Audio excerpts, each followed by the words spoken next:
ቻናሉም አዲስ ከሆናችሁ ቻናላችንን ሰብስክራይብ በማድረግ ይህንን ወርቃማ ቤተሰብ ተቀላቀሉ ዘንድ በማክበር እንጠይቃለን።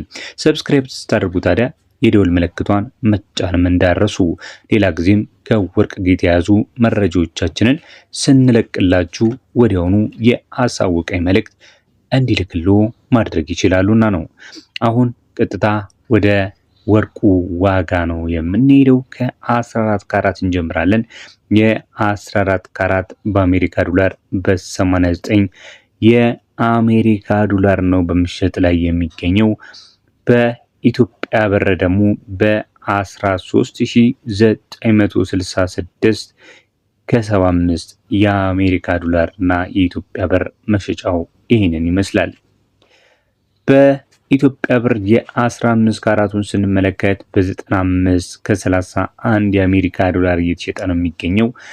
በኢትዮጵያ ብር ደግሞ በ15057 ብር በመሸጥ ላይ ይገኛል። የ16 ካራቱን ስንመለከት የ16 ካራት የ1 ግራም የጥሬ ወርቅ ዋጋ በአሜሪካ ዶላር 101 ከ70 የአሜሪካ ዶላር ሲሸጥ በኢትዮጵያ ብር ደግሞ በ16050 ብር ከ65 የኢትዮጵያ ብር እየተሸጠ ነው የሚገኘው።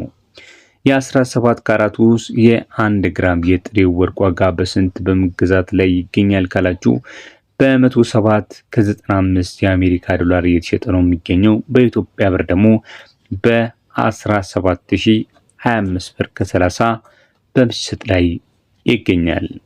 እንደምታውቁት ከሆነ ተመልካች አድማጮች ከ14 ካራት ውጭ ያሉት የ15 እና የ16 የ17 ካራት የወርቅ ካራቶች ምንም እንኳን የጥራት ደረጃቸው ከ18 ካራት በታች ቢሆንም